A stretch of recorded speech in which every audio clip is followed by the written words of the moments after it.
नमस्कार. मानदेश भूषण मध्ये सर्वप्रथम सर्वांचे स्वागत.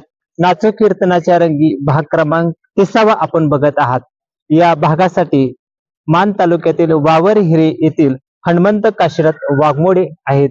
खर तर ते एक प्रसिद्ध गायक म्हणून आहेत. वारकरी संप्रदायामध्ये त्यांचं एक प्रसिद्ध गायक म्हणून त्यांची ओळख आहे. खर तर गायनापर्यंत त्यांनी कसा प्रवास केला या संदर्भात आपण आज त्यांच्याशी गप्पा मारणार आहोत. राम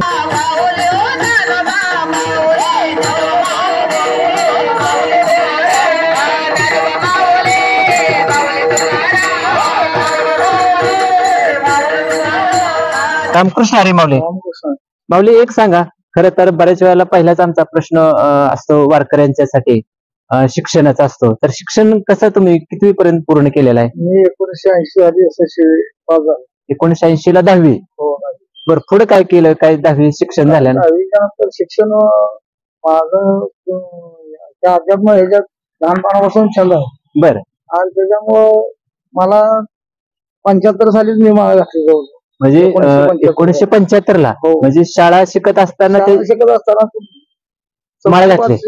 4थी 5वीच्या अशा लेवल मध्ये माळ घातली. बरं, कुणी घातली? कसं काय ते? मी चालू कीर्तनामध्ये पालिंगामध्ये आप्पासाहेब कुलकर्णी म्हणून माझे गुरु, आमचा जुना परिचय होता त्यांचा एका फडावर असल्यामुळे. बरं.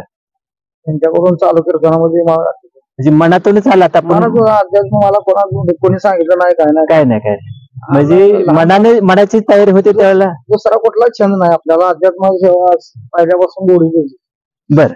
अध्यात्म त्याच्यामुळं स्वतःहून त्याच्याकडून माळ घातल्याच्या नंतर मी वारी, तर माझी आळंदी पहिली वारी असायची समाजवाडी. म्हणजे वारीला किती, म्हणजे केव्हापासून जाता तुम्ही? वारीला त्या माळ घातल्याच्या नंतर चालू झाली वारी. फक्त एसटीनं जायचं, समाज सोहळा करायचा, 4-5 दिवस थांबायचं, निघून. हा तुमचा म्हणजे वारी नित्यनेमाचा क्रम आहे. बरं, आता पायी दिंडी सोहळ्याला कसं? नंतर एक 10वी सुटल्याच्या नंतर पायी दिंडीची तयारी झाली नाही. बरं. पायी दिंडीची आता जवळजवळ 40 वर्ष झालं मी पायवारीच करतो. बरं, पायी दिंडी सोहळा किंवा शाळेत असताना तुम्ही पंढरपूरला जात होता, परत आता पायी दिंडी सोहळ्याला जाता. मग हे जेव्हा तुमची धावपळ बघितल्यानंतर काही लोक म्हणत असेल की महाराज तुम्ही येताय जाताय, ह्याच्यातनं काय मिळत असेल, त्यांना काय तुम्ही सांगता? आपल्याला निर्माण केलं, शरीर निर्माण केले, ज्याने जीव दिला दान, दयाचे करीन चिंतन, जग जीवन नारायण गायन गुण पाहिजे, म्हणून त्याचं गुण गायचे. ज्याने दिले या प्रमाणानुसार आपल्याला वागणं आहे. बरोबर आहे की? असं आहे. म्हणजे आपण वारीला गेलो तर ते त्याच्यातनं काहीतरी आपल्याला मिळतंय. जवळ सकळ सिद्ध आहे, हात झाला पाय, तेव्हा तो आपले सोयीत पाय. आपलं हित कशाचं आहे? ते पायवारीच आहे. बरोबर आहे की? हा सुख सोहळा स्वर्गीय नाही असं प्रमाण आहे. त्या प्रमाणात आणि खरंच आहे, त्या अनुभवाला आलाय आमचा. म्हणजे ज्यांनी अजून त्याच्यात गेलेले नाहीत त्यांना फक्त प्रश्नातच त्याच्यात अडकलेले आहे. हो, प्रश्नाचा. पण खरा तर आनंद माऊलींच्या चालण्यामध्ये फार मोठा अनुभवच घेतला त्याचा. त्याच्यामुळे आम्हाला वारी यायच्या अगोदर महिना 1.5 महिना आम्हाला वेळ लागत असतो. कशी तयारी करता? शेतीची कामे असतात, तयारी करावं लागतं. शेतीची कामं अगोदर आटपून घ्यायची, आणि त्यावेळेस नुसती पाठीमागल्या लोकांना नुसतं खाणं पिणं जनावर बघणे ह्याच्यापेक्षा दुसरं काय. त्यांच्यावर जबाबदारी सोपवायची आणि आपली वारीला सहभागी व्हायचं. काय घरची काय वेळेला तरी थांबायचं नाही, आणि नाही पडला तरी थांबायचं नाही, असा आमचा नियम होता. वारीचा नादच आहे तो. आणि एकदा वेध लागले का, पाऊस असो काही असो, आपली वारी होती. वारी आपण पाऊस नाही पडला म्हणून थांबलं पेरणीसाठी, तर पाऊस काय जर पडलाच नाही तर आपला ती बी हानी होती आणि ही बी नाही. त्याच्यापेक्षा एक ठरलेला मार्ग माऊलींचा.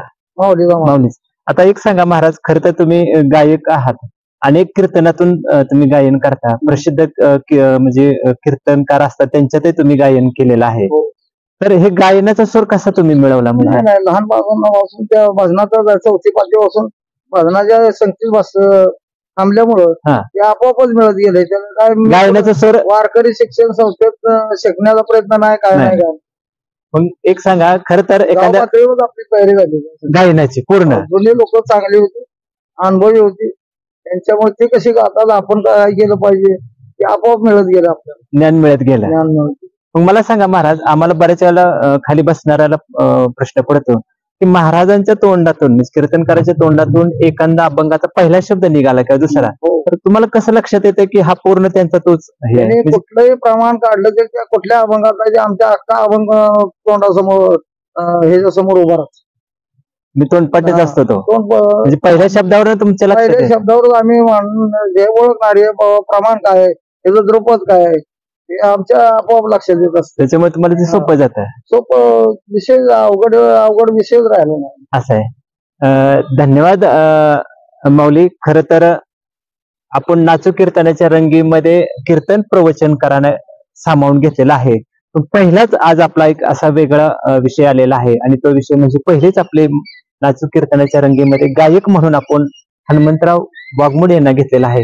खरं तर त्यांनी त्यांचा जीवन प्रवास आपल्या मंदेश भूषणशी त्यांनी सांगितलेला आहे आणि कसं गायन आहे, कसं महाराजांच्या तोंडातून अभंग आल्यानंतर आम्हाला कसं पुढे आम्ही गातो, अशी विविध माहिती त्यांनी मंदेश भूषणशी बोलताना दिलेली आहे. खरोखर अनेक दिग्गज कीर्तनकारांच्या कीर्तनामध्ये महाराजांच्या कीर्तनामध्ये त्यांना गाण्याचा योग आलेला आहे. खरोखर महाराज आपल्या मंदेश भूषणशी बोललेले आहेत. महाराजांना मनपूर्वक धन्यवाद. रामकृष्ण हरी. रामकृष्ण.